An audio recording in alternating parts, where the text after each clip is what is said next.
Lindsay here, the Frugal Crafter. It is Sat Chat time. It's been a very weird Sat Chat week. Very weird week. Oh, by the way, it's Sat Chat. I don't know what the title's going to be. Actually, I probably do know what the title's going to be, but this is just a weekly chit chat. We talk about what's going on here at the channel, what's going on in the art world at large, what's going on in YouTube. But you never know. It's like a box of chocolates. You never know what you're going to get. Probably one of the gross, like, fruity, gelatinous ones that nobody likes. Who knows? You might get a hazelnut nougat. I don't know. I don't even eat chocolate. I don't even know what you get. But you could be good. Could be. I don't know. I don't know what you're gonna get. There's no guarantee. Oh my gosh, it has been quite a week. My dad's still in the hospital, and I've got my phone handy because I'm waiting to hear from my sister because he is having another procedure today. He went in with a broken leg. I'm not really going to get into it because it's not really my business to share, but it's kind of like, you go in for one thing and they find some other things that they need to deal with, kind of like when you're remodeling your house and you take a wall out and then, oh, there's never good surprises behind that wall. You're going to find bad wiring and maybe some mice, that will have to be dealt with, but before you can do the thing that you originally went in there for. Well, anyway, so mice in the walls, I guess, as you would say, and it's been a little nerve-wracking. He's chomping at the bit to get back home, or I should say back to work, because he's of that generation where, he has a business, so he wants to be at the business and be, watching everything and being part of it, and I totally understand that. And it's been stressful, just kind of, just being helpless, watching from the sides and not being able to do anything, but hopefully he'll get through this operation this morning, and then I'm just seeing if he's going to be up for visitors this afternoon. It is quite a hike to get down to the hospital that he's in from where I live, so I don't want to show up if he's going to be sedated, or if there's going to be a bunch of other people there. It's better to spread it out. He's been in the hospital for almost 2 weeks, and that was probably enough to drive anyone bananas, but especially him, because he does not like to be just, in one place and not doing anything. So he's getting very frustrated, and I just want him to be healthy. And anyway, that's been my stress of the week, I should say. And speaking of the week being a dumpster fire, there's been a literal dumpster fire in my town. The place where they keep so we used to, gotta rewind it a little bit. Back when we bought our house in '99, there was recycling. First, there's one thing I never get over, I just appreciate this so much, that somebody comes to our house and takes our trash away every week. Growing up in really rural Maine, that wasn't a thing. You had to take your trash to the dump. So it's the fact that somebody comes to your house, takes your trash once a week, predictably, is just amazing. So back when we bought the house, they actually had you had the trash every week that would be picked up, and then once a month they would come and pick up your recycling, and you would sort it by, you'd have your glass in one paper bag, you'd have your number 2 plastics, I think it may have been number 2 and number 5, I can't remember, but you'd have that in another bag, and then you'd have your cardboard and paper together. And once a month they would take that, and actually the town would make some money from this recycling program, which is great.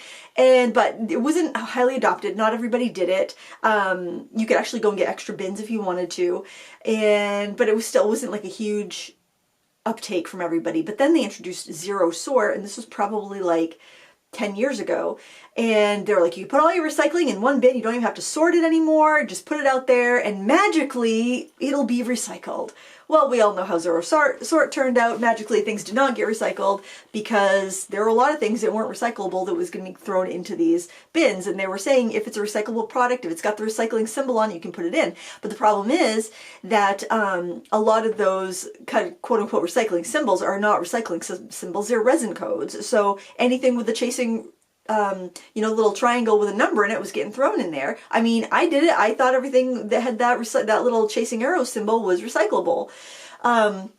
So eventually the town, eventually they stopped. Eventually, I think if you follow the news, you know that China stopped taking in the batches of recycling from the United States, and then it just sat. And so it was a few years ago. We were still putting our zero sort out. You could still only put it out once a week, and a recycling company would come and pick it up. But I mean, we were all putting tons of stuff out.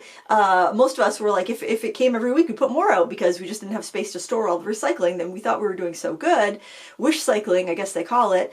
And then it turns out they were landfilling it all because China wouldn't buy it anymore. There was no buyers for all these recyclable products. There was a huge facility that was bought in a nearby town that just went out of business, went bankrupt because it couldn't make money selling the stuff that it was a zero sort place. It couldn't make the money selling it that they thought they would, and that's kind of the state of the recycling. Anyway, in this area, anyway, I think it's pretty similar throughout the country. But anyway, so trash has been an issue. Where does it go? There's different places they send it. So, and in our town, we actually have this plant that would burn the trash and turn it into electricity. And there were filters and stuff to, I guess, to keep the bad particles from getting into the air. I don't know. Hopefully that's the case. But it went out of business a few years ago. I don't know if it went bankrupt or what, but they just up and left, I guess. I don't really know 100% of the history, but they finally found a buyer for it. But in the meantime, since this buyer has gone to get ready to get up and running again, they've just been storing trash in this building. And it exploded on Monday night. Tuesday night, I think it exploded. And so, I mean, you know, when trash piles up, gases are released and heat's released, or heat like builds up, and anyways, there was an explosion, and there were like 40 foot high flames. The fire crews from the surrounding towns were there to put it out, and they say it's going to probably take weeks to fully put out this fire, and the air quality has been affected. Ironically, this is only a few miles from my house, but there hasn't been any air quality issues here. You can't even smell it. I didn't even know it was happening. It happened until the next day, and I saw the press release on Facebook. So anyways, there was a literal dumpster fire in my town in this dumpster fire of a week. So I thought that was kind of, you're probably like, why is she talking about trash on fire? I've come here for the sad chat. I told you were going to get the gross chocolate that had the fruity, creamy, gelatinous center. You weren't going to get one of the good, truffles. No, you're getting a gross fruit chocolate this week.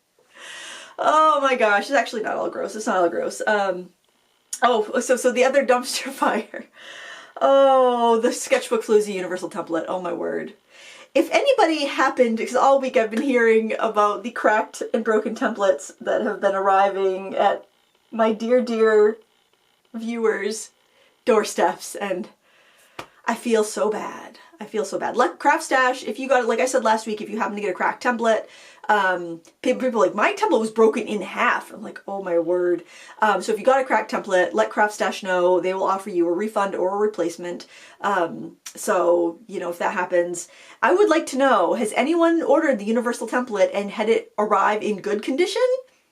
I'm just wondering if any of those templates made it to their house, made it to a customer's house without being cracked or damaged or broken in half. Oh my word. I feel so bad. And I guess it was a packaging issue. Like they didn't package it properly for shipment. Some people said theirs was in cardboard. Some people said theirs was in a bubble mailer. But anyway, these were not arriving safely at their destination. So if anyone got one in perfect condition, I would just love to know. Give me a chocolate truffle, will ya? Give the girl a truffle. Give the girl one of the good chocolates. Give her a hazelnut crown or something good. Every year for Valentine's Day, my husband gets Rose City chocolates, which are a vegan a Belgian chocolate company, and he gets me those for Valentine's Day every day. They are so delicious. They're all good chocolates, but I remember as a kid getting the chocolates and be like, what is this orange jelly inside of this chocolate shell? This is disgusting. I don't like fruit and chocolate together anyway. I don't like fruit and chocolate or fruit and coffee. I don't like any, I just, oh, gross. I don't like that. But yeah, so that was, everybody has been so cool. Nobody has been like contacting me, be like, I'm outraged. Everybody's been so awesome. Customers have been so awesome. Craft Stash has been awesome. So yeah, I just want to make sure people get what they paid for. People get what they were promised. To get what they deserve. They get what they expected. So that's been a little bit stressful. I mean, not really I mean, there's nothing I could do about it. But just the fact that it's like, ugh, I want the people to have their good templates now, not have to wait 6 weeks for a replacement. Just frustrating. Anyway, mine came in perfect condition, but I had the first release prototype because I sent them out to make sure, like, is this what you want? Is this okay? And so they tested them out at Craft Stash, and they wrapped it up. They packaged it up. They actually, it was funny to see the packaging because they obviously just used whatever they had around. They had some like thick foam cutout pieces, like probably from some like craft embellishment that they were selling, but it was like the waste pieces, so they just packed it up in that and sent it to me. Came in perfect condition. Took an age. I think it got lost in the mail at one point, but I got it. And it was in great condition, so that was really discouraging, really disappointing, because I hate to have people waiting for stuff. But if it's not perfect, then just let them know. You'll get a refund or a replacement. It's just a pain that it has to be a wait, but 6 weeks, they'll be there before Christmas anyway. But still not ideal. So what else? Oh, I did want to remind you that it is Inktober. I've been remind you, like, you need to know. This has been a little bit of it's been a little hectic, as I've explained, this life has been hectic. But so I've decided for Inktober, I'm not doing a theme. I think I want to do a series of like vintage signs. This is the first one I did. I did this at an event on Monday. It was this post-crossing event at the Bangor Makerspace, and it was just come and make postcards, learn about post-crossing. And so I'm like, I'll check that out. So I went, and it was kind of fun. It was very casual. Just a lot of people just hanging out, making stuff. I really thought that was kind of cool. It was a very comfortable place to be, actually. And so I got talking to the president of the Makerspace, and they were looking to get more arts there. I've been looking for a classroom space, so it happened to work out perfectly that they have classroom space and they're looking for teachers. So that may be something that I branch out into. I've been wanting to do more in-person local classes because I miss it. I miss it so much. And also, I mean, everything I'm doing currently is online, and I definitely would like to have like a little bit more solid footing going forward, just with, you know, AI and everything. Everything's always changing. I never thought that like YouTube would be forever or that online teaching would be forever. It's great, but things change. And I just want to make sure I have like a good solid footing under me for when it does change, because I mean, things always change. And I miss teaching in person. I miss people, and I miss being able to like do a series of classes. Like I'll do occasional drop-in classes at the library, but it's very, you know, it's a drop-in class. I'd like to do a series. What I'm thinking about is doing something like a series of like 4 weeks, just called Show Up and Paint, and all people just can just show up. The water's laid out, their palettes out, their paper's there, and they just have to sit down, and then I'll show them how to do something step by step. So it's just kind of like they don't have to like get home from work, find their supplies, gather it up, and go. Just kind of like a show up and paint, but have it like be either a 4 or 6 or 8 week series, so that you're building on skills. So it's not like you have people starting from scratch every single week. And then after that, maybe do more of like an intermediate class where, you know, I give them a supply list so they buy their supplies, and then you'd be able to work at home when they want to, and go on that route too. But you know, I want to meet people where they're at, and I miss it. I miss people. I miss people. This is kind of an isolating career. And I do try to find time every week to get out and do something fun in the community, but I don't always, you know. I've had this last month, I was just thinking the last time I went plein air painting was over a month ago, and I would go weekly during the summer, and it just, you know, things get hectic and it's really hard to find that time. And if I can facilitate something where I can help people find that time, they know that they just need to show up at 6 p.m. and they're just going to be gone till 7:30, and you know, so it's an appointment they make in their calendar every week, and it's affordable, and they just have to show up, and not, you know, the project's already decided for them. They're just going to show up and they're going to do it. I think that would be like kind of like going to the gym or doing something like any other class you would schedule in. I think that would be welcome. It's something that I would enjoy going to.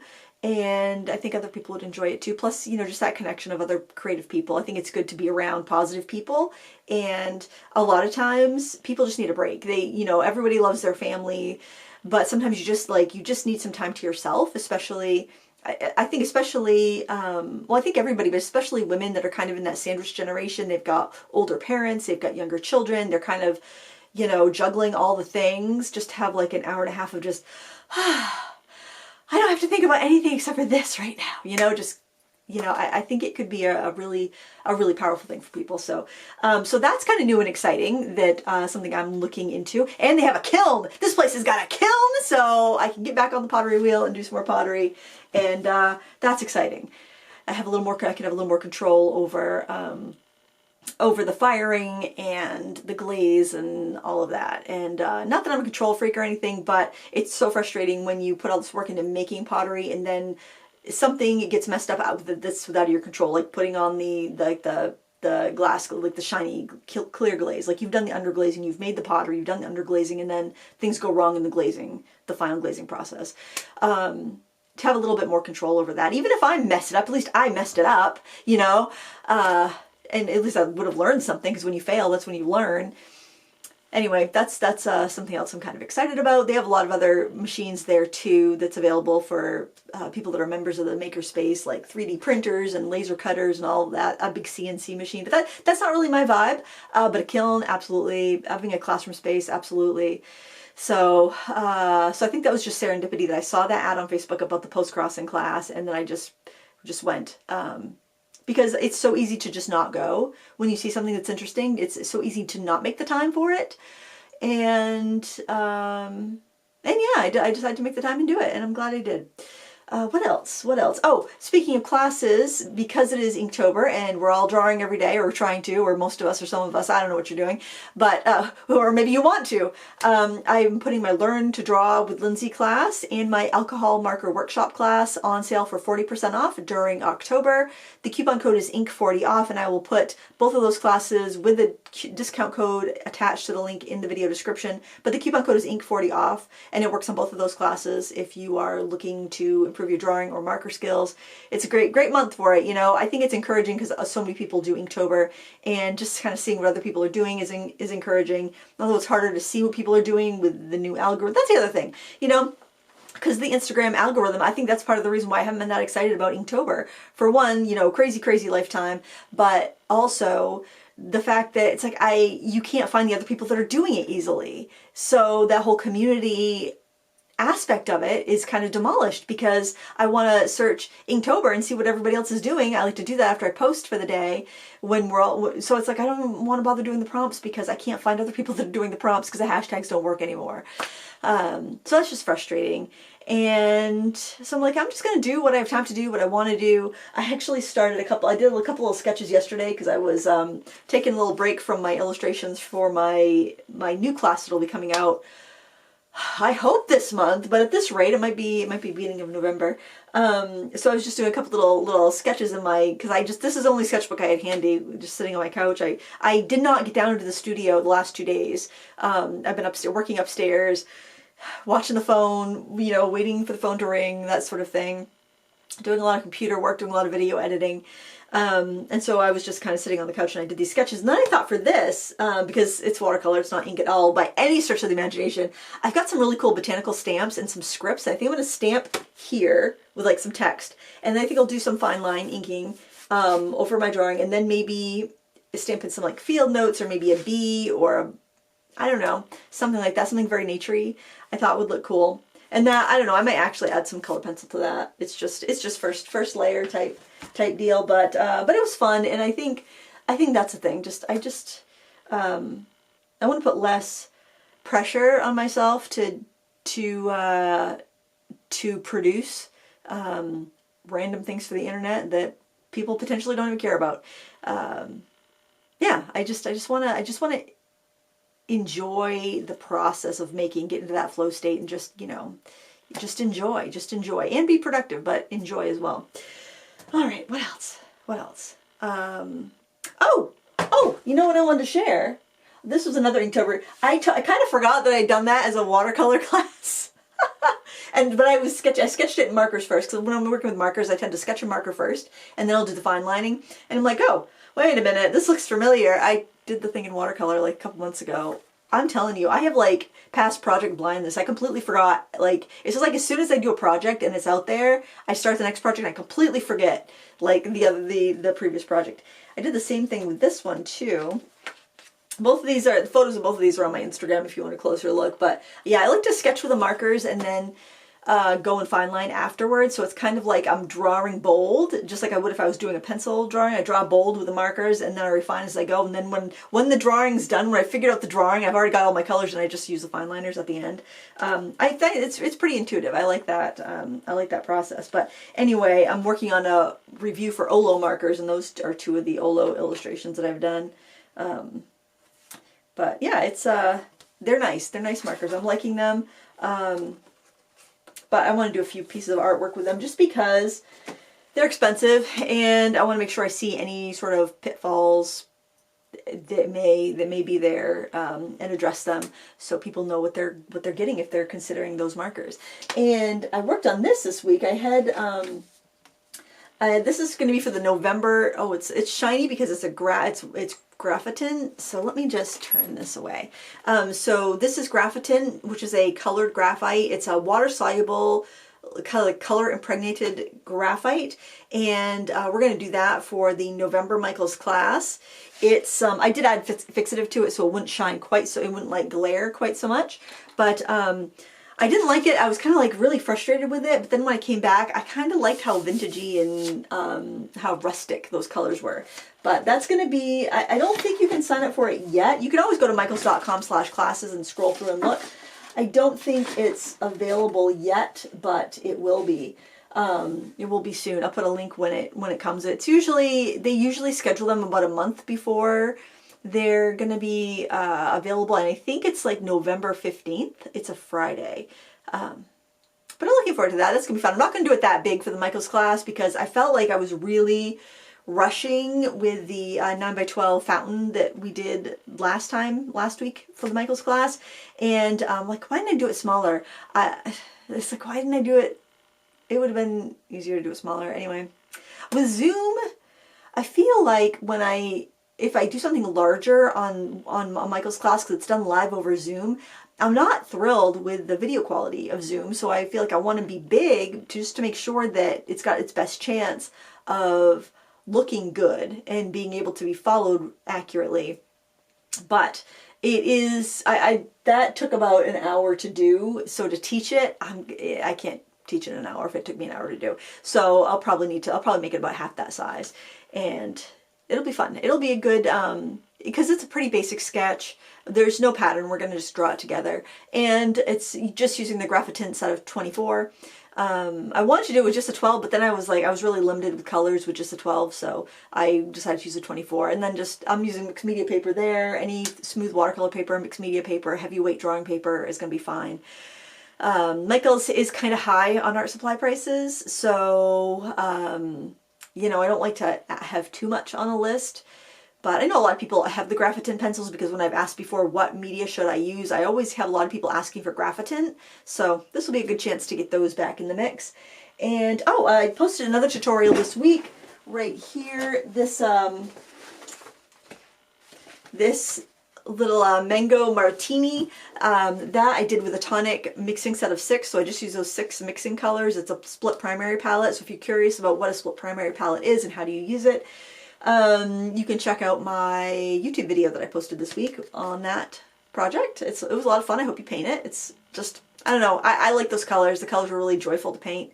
And then I was just playing with those tonic watercolors there a little bit more. And the review for those watercolors will be out in just over a week. It'll be the fall, not this Monday coming, but the Monday after.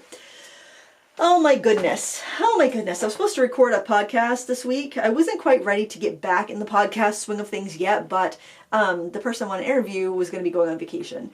But it might have to wait till after vacation because the stars have not aligned very well. But anyway, I wanted to talk to Justine Hovey because she had a really interesting video a couple weeks ago called Card Making Dead, and it was talking about the card making industry, and I thought it was really really insightful, and I wanted to talk a little bit about that with her, so that's something to look forward to. I haven't planned the podcast this fall. I don't know. I'm trying to think, when did I start the podcast last year? My season, I think, was January through May, I think, was how I ran the podcast, but the podcast season or whatever you want to call it. And that worked out pretty well, actually. And maybe I'll do that this year too, because the fall is so busy with both because I try to get my second class of the year. I try to do a spring class and a fall class, and then I usually add to hand painted. Every year I've added to hand painted holiday in the fall, like in November or the beginning of December. I'm really hoping I can do that this year. Then YouTube's busy because my views are always much higher in the fall. And also there's a lot of new products coming out to review because people are trying to get their stuff in stores and for the holiday season. And it's a fun time because there's always different unique things coming out. I told you about a couple things that I purchased. At Blick, I purchased the Uli fountain pen set of 8. I actually got a couple because I thought those would be great gifts. And they're good. I opened one package and I tested them out just to make sure they were good before I started, like, you know, recommending them. They had good reviews, but I wanted to see for myself. Yeah, they're not like high-end pens. It was like it was under $6 for 8 pens, so it's not high-end, and they're refillable. So I just thought that was a heck of a bargain because they're generally $20. That's generally $20. And then, you know, I picked up that postcard starter kit, bookmark starter kit by Hanamula and Schminka. And I haven't used it yet, but that's just, I think, going to be such a fun little, you know, throw it in your bag and have it with you when you're stuck waiting in a doctor's office or something, you know, just kind of a fun little project. And, oh, something else that just came, I'll be doing a review on this. This is yet another set from Paul Rubens. And look at this tin. Isn't this tin pretty? It's like a gradient, watercolor gradient. It actually reminds me of the old Schminka Academy tins they had a few years ago. But I thought that was such a lovely pattern on there. Such a lovely picture. And also, those paints are all environmentally, well, I'd say that the pigments are all environmentally friendly as I looked on the pigment list. So assuming all that's correct, there's no cadmiums, no cobalts, no nickel. So it may be a good option for people that are trying to avoid the heavy metals in their work and maybe take things plein air and not worry about, you know, dumping their water, stuff like that. So I thought it was kind of an interesting offering. Paul Rubens has so many different lines of paint, so I'm trying to figure out why that line is different and also how to pronounce it because I don't have a clue. It's Quicaïhui. I have no idea how you say that. So I'm hoping they will give me a phonetic pronunciation of that. But yeah, no, there's always interesting, fun new stuff coming out around the holidays. I know people are trying to buy loved ones gifts in the, you know, friends that are artists. I do my artist gift guide every year, and I know that brings in people that aren't generally followers of the channel that are just looking for a good recommendation. And it's so easy to spend, you know, $30 on a cheap art kit that comes in a beautiful wooden box, but the supplies aren't very good. That if you could spend that same amount of money and actually get something that will be treasured and used over and over again and be worthwhile. It might not have that big wow factor when you first open it, but will actually get used and be a more valuable product and be a more useful product. I'm all about that. I don't, you know, if you're going to buy something, you might as well buy something that's going to be useful and going to be appreciated and cherished for years and years. So anyway, I try. I don't know. Maybe I'm just fueling mass overconsumption. I don't know. Who knows? But that's all I have for today. We're almost out of time. Checking my phone like a crazy person, you know, waiting to hear news from my dad. So I'm going to let you go. Thank you for watching. Happy crafting, and we'll see you next time. Bye.